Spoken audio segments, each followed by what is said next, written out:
Buenas tardes. López Obrador quiere poner en práctica una frase que ha repetido muchas veces: el pueblo me puso y el pueblo que me quite. Un principio elemental de democracia que no debiera suscitar el más mínimo reproche.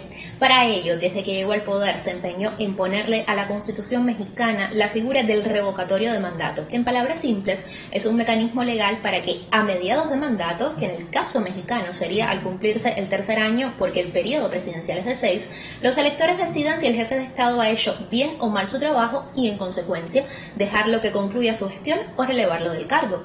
Pocos países cuentan con semejante facultad constitucional. Sin embargo, en aquellos que la tienen, casi siempre es la oposición la que decide impulsar este tipo de instrumento, y así pasó en Venezuela con Chávez en 2004, por citar un ejemplo bastante conocido.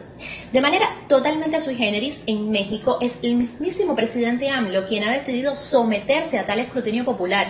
En diciembre de este año cumple su mitad de sexenio y propone el revocatorio para marzo del 22. Sin embargo, la oposición a su gobierno se niega tajantemente a que la consulta se lleve a cabo, y suena poco comprensible que sea la oposición, salvo excepciones, la que se niegue a esta consulta, máxime cuando las críticas de esos mismos adversarios le llueven, que si hay más pobres que antes, que si no disminuye el crimen organizado, que si la mala gestión de la COVID. Y lo más lógico sería entonces que aplaudieran la existencia de una posibilidad cercana a sacarse el dolor de cabeza de en medio, mas no quieren revocatorio y han comenzado toda una campaña para que no se lleve a cabo este proceso, o si al final se da, pues sabotearlo de alguna manera. Y uno se pregunta cómo es posible que los defensores de la democracia, los de la palabrita siempre en la boca, ahora no quieren un proceso democrático como este. Incluso le han dicho a Andrés Manuel que es un maniático electorero, y uno dice, ¿por fin autoritario o qué? ¿Cuándo se volvió tan perverso querer aupar procesos electorales como premisa de vida de una gestión política? Se le desmorona el discurso prodemocrático y dejan entrever sus verdaderas mañas. Hay un grupo de argumentos públicos que esgrime esta oposición para no apoyar el revocatorio. Dicen a los cuatro vientos que la consulta es un gasto de dinero innecesario en medio de la crisis, y esto suena a una razón de peso, a lo que el líder de Morena les ha respondido con un abanico de posibilidades, pero implica, por ejemplo, que funcionarios acostumbrados a su buen vivir abonen parte de sus ingresos, y Dios los salve de tamaña generosidad.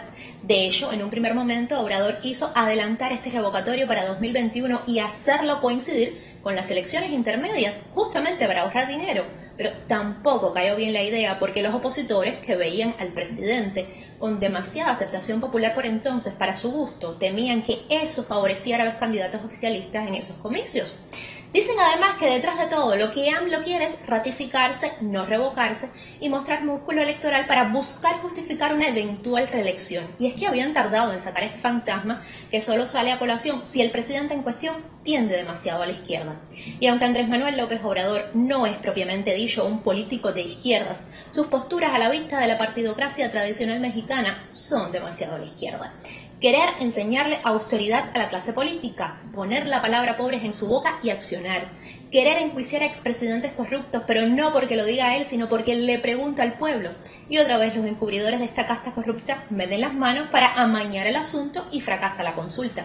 De cara al exterior ha querido rescatar la integración latinoamericana, ser un verdadero líder regional que ayuda a Haití y a Cuba en momentos de emergencia, por ejemplo, que condena el bloqueo de su poderoso vecino para con la isla socialista y no le tiembla la voz para elogios hacia el proyecto cubano, que respeta y reconoce la legitimidad del gobierno de Maduro y va un paso más allá.